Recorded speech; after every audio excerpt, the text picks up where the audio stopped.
दीपक sir आप सबका स्वागत करता हूं अपने यूट्यूब चैनल दीपक क्लासेस में। दोस्तों आज हम लोग बेसिक इलेक्ट्रॉनिक्स इंजीनियरिंग का पढ़ाई कैसे करना है उसके बारे में डिस्कस करेंगे। दोस्तों बेसिक इलेक्ट्रॉनिक्स इंजीनियरिंग में टोटल 5 यूनिट के लगभग 40-45 क्वेश्चन कम से कम निकलते हैं। सर इतने सारे क्वेश्चन हमारा कम समय में नहीं होने वाला है। सर प्लीज़ आप हमें एक वीडियो बना के दो जिसमें कम समय में हम ज़्यादा से ज़्यादा मार्क्स लेके आ सकते हैं। तो बहुत लोगों का कमेंट आया था, मैसेज आया था, इसलिए हम लोग बीएक्सी के ऊपर टॉप 20 क्वेश्चन के बारे में चर्चा करेंगे। दोस्तों पूरे सिलेबस के अंदर मैंने सिलेक्टेड 20-22 क्वेश्चन यहाँ पे बोर्ड पे लिखे हुए हैं, वो आपको किस प्रकार करने हैं उसके बारे में आज मैं आपको गाइड करूंगा।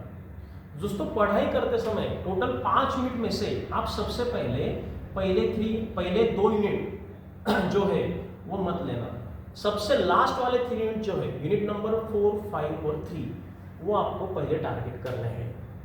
फर्स्ट एंड सेकंड यूनिट को थोड़ा लास्ट में लेना है। उसका पीछे रीजन ये है कि इसमें थ्योरी क्वेश्चन और प्रॉब्लम्स वाले न्यूमेरिकल ज़्यादा पूछते हैं, खास करके यूनिट नंबर 1 शुरू में मत लेना। तो आपको यूनिट 1 यूनिट 2 लास्ट में पढ़ना है, पहले 4th 5th और 3rd यूनिट पढ़ना है अच्छे से। आप इसमें सीक्वेंस ऊपर नीचे कर सकते हो, लेकिन लास्ट के 3 यूनिट्स आप लोग सबसे पहले पढ़ेंगे। अभी मैंने शुरुआत किया यूनिट नंबर 4 से। यूनिट 4 में 4-5 ब्लॉक डायग्राम आपको पेपर में पूछे जाते हैं। एक आता है ओपैम्प का ब्लॉक डायग्राम, एक आता है फंक्शन जनरेटर का ब्लॉक डायग्राम, डिजिटल मल्टीमीटर का block diagram, AC to DC power supply explain करने के लिए बोलते हैं, या फिर डिजिटल स्टोरेज ऑसिलोस्कोप मतलब डीएसओ, उसका ब्लॉक डायग्राम पेपर में आता है।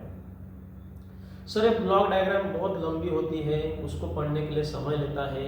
अगर आपने पहले पढ़ा नहीं होगा तो आप लोग इसमें से एक आध क्वेश्चन स्किप कर सकते हो, लेकिन रिक्वेस्ट है कम से कम ये 4-5 ब्लॉक डायग्राम पेपर में करके जाना, ठीक है। वैसे 3-4 क्वेश्चन और निकलते हैं, लेकिन मैंने सिलेक्टेड 4-5 क्वेश्चन लिए हैं। अगर आपने 4-5 क्वेश्चन का ब्लॉक डायग्राम खत्म कर दिया तो आप लोग इसका डेफिनेशन देख के जाएंगे। CMRR, स्लू rate, input offset voltage और इनपुट बायस करंट। दोस्तों इसको कैरेक्टरिस्टिक या पैरामीटर ऑफ ओपैम्प बोलते हैं। तो कैरेक्टरिस्टिक और पैरामीटर ऑफ ओपैम्प ऐसे डिफरेंट क्वेश्चन भी आ सकता है, या फिर डिफाइन CMRR, स्लू रेट, और ये 2 डेफिनेशन पेपर सेटर का फेवरेट क्वेश्चन है। मुझे लगता है ये क्वेश्चन आपने पढ़ना चाहिए, डेफिनेशन वाला क्वेश्चन। तो डेफिनेशन वाला क्वेश्चन और इसमें से कम 4 ब्लॉक डायग्राम आप लोग करके जाएंगे, मतलब आपका यूनिट 4 अच्छे से हो जाएगा। तो यूनिट 4 खत्म होने के बाद यूनिट 5 आपको लेना है, और उसमें सबसे पहले एलडीटी और आरटीटी खत्म करना है। दोनों में से एक क्वेश्चन कंफर्म पेपर में आएगा, अभी तक आ गया है और पेपर में बच्चों ने लिखा भी है, लेकिन फिर भी बच्चों को मार्क्स नहीं मिले हैं। ध्यान से सुनना, सभी बच्चे ये पढ़ते हैं लेकिन मार्क्स क्यों नहीं मिलते हैं? सभी लोग क्या करते हैं, एलडीटी और आरटीटी का सिर्फ डायग्राम निकाल के 3-4 पॉइंट लिख के आते हैं, और पेपर में जो पूछा रहता है वो अलग होता है।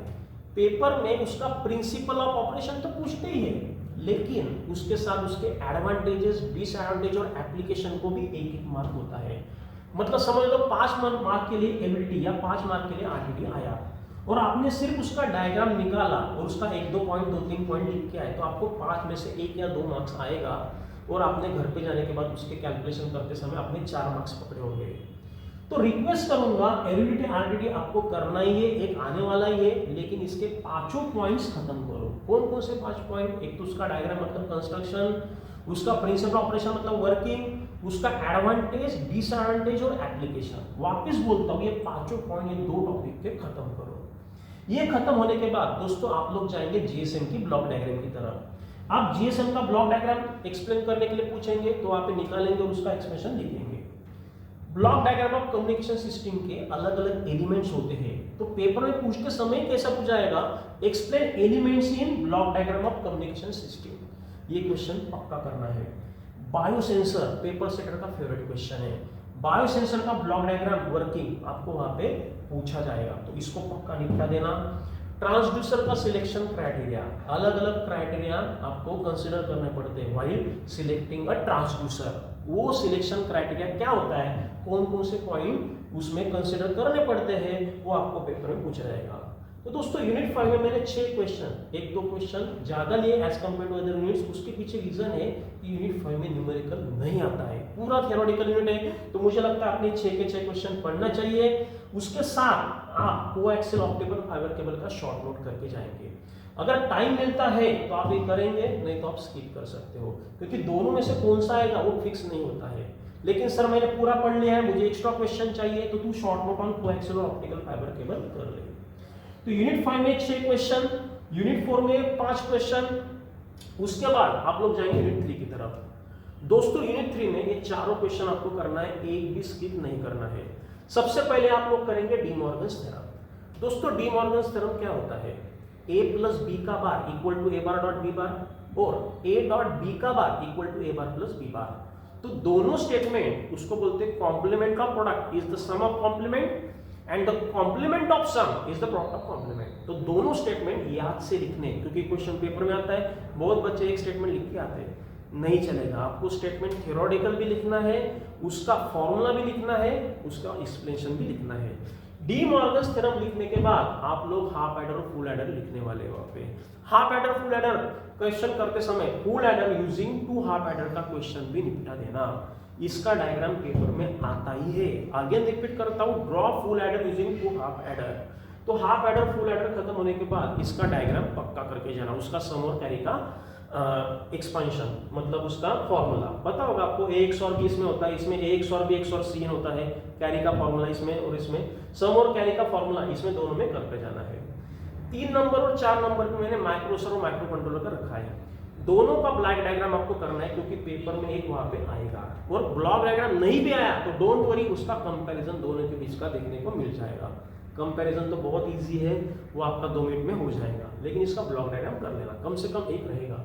और ये चारों क्वेश्चन अगर खत्म होते और आपके पास टाइम है एक्स्ट्रा, तो आप लोग ये क्वेश्चन पढ़ के जाएंगे। यूनिवर्सल गेट वाला question, what is the meaning of universal gate? NAND and NOR gate are called universal gate. Why these gates are said to be universal? आप लोग कोई भी गेट सिर्फ NAND यूज करके निकाल सकते हो, या कोई भी गेट सिर्फ NOR यूज करके निकाल सकते हो, उसको यूनिवर्सल गेट बोलते हैं। ठीक है, तो ये 2 गेट यूनिवर्सल क्यों होते हैं? क्योंकि इसका यूज करके सिर्फ NAND का या सिर्फ NOR का यूज करके आप सभी गेट्स निकाल सकते हो। तो उसका अलग अलग डायग्राम होता है, वो क्वेश्चन भी पेपर में बहुत बार पूछा, लेकिन थोड़ा डिफिकल्ट जाता है बच्चों को, इसलिए मैंने इसमें नहीं लिया है। तो ये 4 क्वेश्चन पहले निपटा देंगे, बाद में टाइम मिला तो इसको करेंगे आप। यूनिट नंबर 2 में सबसे पहले आप लोग करेंगे BJT एज अ स्विच। मतलब इसमें ट्रांजिस्टर ओपन स्विच में कैसे एक्ट होता है और क्लोज स्विच में कैसे एक्ट होता है, वो एक्सप्लेन करना पड़ता है। How transistor can be used as close switch, how transistor can be used as open switch, दोनों का डायग्राम निकाल के एक्सप्लेनेशन आपको लिखना है, ये पक्का आएगा पेपर में। एन चैनल मॉसफेट, दोस्तों मॉसफेट में 2 आता है, enhancement MOSFET and depletion MOSFET. Enhancement MOSFET पक्का करके जाना, खास करके एन चैनल। उसके अंदर ड्रेन और ट्रांसफर कैरेक्टरिस्टिक भी बहुत बार ड्रॉ करने के लिए बोला है, तो draw drain and transfer characteristic of N channel enhancement MOSFET पक्का कर लेना। तीसरा question, characteristic of common emitter configuration. Again characteristic 2 प्रकार का होता है, input characteristic and output characteristic. दोस्तों इनपुट कैरेक्टरिस्टिक तो करना ही है, लेकिन आउटपुट कैरेक्टरिस्टिक अच्छे से करना है, क्योंकि वो एक्सप्लेन करने के लिए बोलते हैं। Explain output characteristic of common emitter configuration.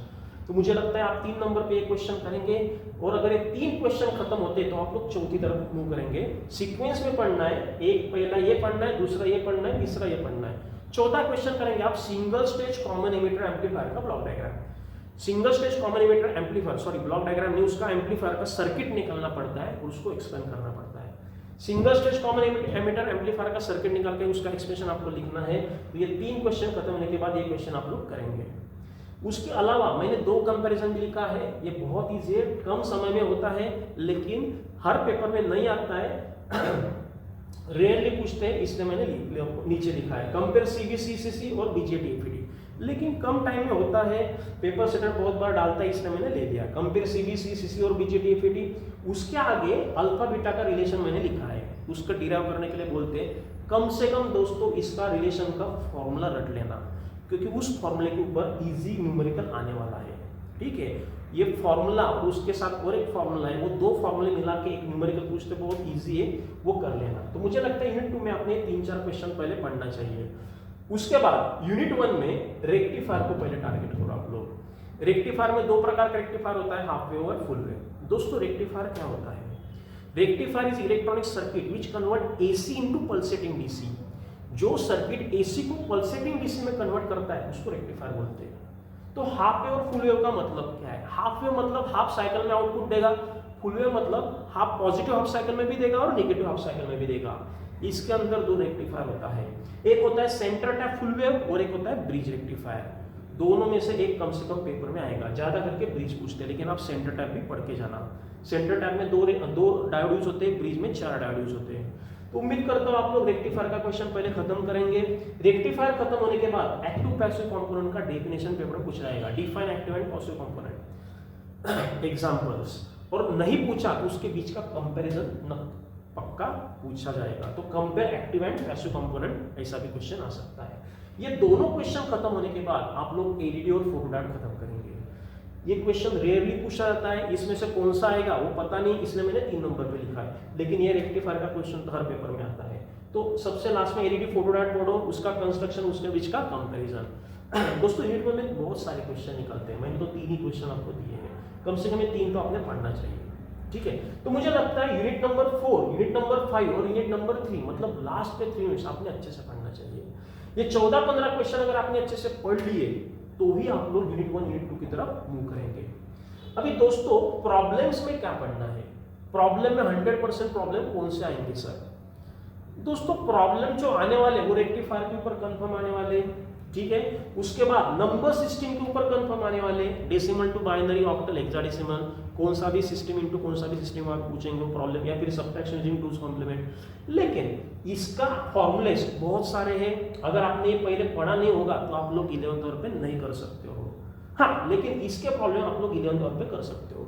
Relation between alpha beta का एक फार्मूला है, एक तो फार्मूले, उसके बाद ओपैम्प का गेन का फार्मूला है, gain in inverting op-amp, gain in non inverting op-amp. तो मुझे लगता है अगर आप 11th आवर पे प्रॉब्लम्स कर रहे होंगे तो ये 2 टॉपिक निपटा दो, इसमें से एक आध क्वेश्चन आपको देखने को मिल जाएगा, और उसके बाद रेक्टिफायर और नंबर सिस्टम कर लेना, ठीक है। तो ये 20-22 थ्योरी के क्वेश्चन अगर आपने अच्छे से किए और इसमें से 2-3 प्रॉब्लम के टॉपिक किए तो मुझे लगता है आपको 40-45 मार्क्स आराम से आना चाहिए।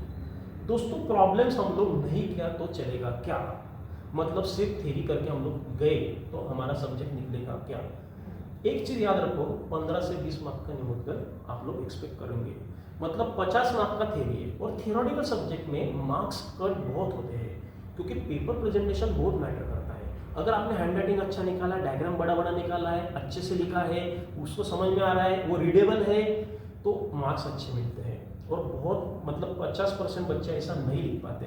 तो मैं सजेस्ट करूंगा कम से कम 2-3 टाइप के प्रॉब्लम आप लोग करके जाओ, ठीक है। और थ्योरी में भी अगर आपने स्मार्टली पढ़ा, जैसे कि मैंने बताया लास्ट के 3 मिनट पहले पढ़ना है और पहले 2 मिनट बाद में पढ़ना है, अगर ऐसा पढ़ाई किया, ये 20-22 क्वेश्चन में से कम 18-19 क्वेश्चन कवर कर लिया तो ही आपका सब्जेक्ट इजीली निकल जाएगा। इजीली निकलना मतलब 70 में से 40-45 मार्क्स लेके आना।